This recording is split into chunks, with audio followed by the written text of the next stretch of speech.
في تحول غريب وحاجة تحس إن هي مسرحية كده هزلية غريبة. بدأ الحزب الديمقراطي في أمريكا يعمل حاجات لطيفة جدا غريبة.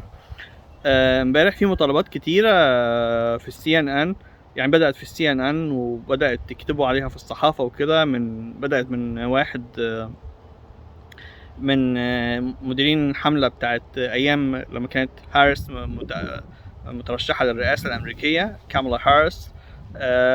بدأوا يطالبوا بأن جو بايدن هو يستقيل، يتنحى عن السلطة، بحيث أن كامالا هاريس تقدر خلال الفترة المتبقية، يعني هي باقي تقريبا أقل من شهرين تقريبا على، يعني باقي تقريبا شهرين على تولي دونالد ترامب للسلطة في أمريكا.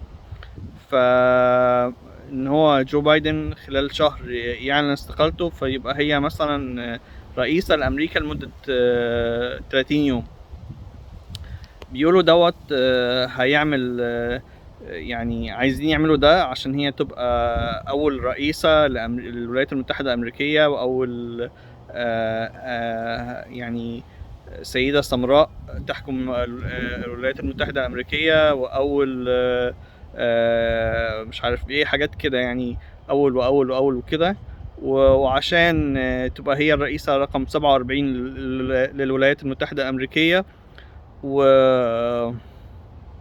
يعني ويكيدوا في ترامب. يعني هو، يعني أنا لا أعتقد إن الموضوع ده هيعير ترامب. يعني ترامب مش هيهتم بالقصة، مش هيفرق معاه بحاجة يعني.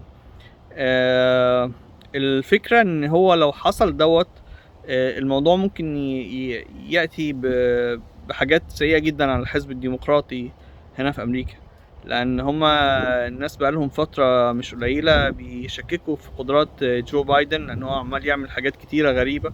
يروح يتكلم مع رؤساء، يتكلم على ناس ميتة، يجي يروح لمكان، يروح ماشي رايح حتة تانية، يعني مش مركز بشكل كامل يعني.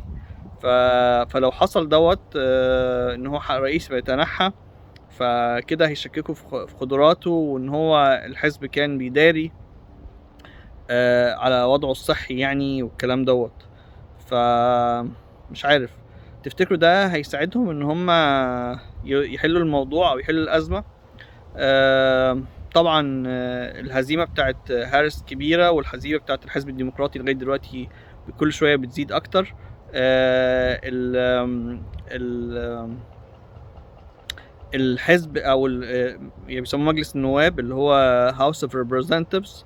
المجلس النهارده بقى قرب خالص للحزب الجمهوري، الأغلبية فيه باقي 4 مقاعد بس، وهو يحصل على الأغلبية. في الحالة دي طبعا هيكون حكم بشكل كامل للجمهوريين.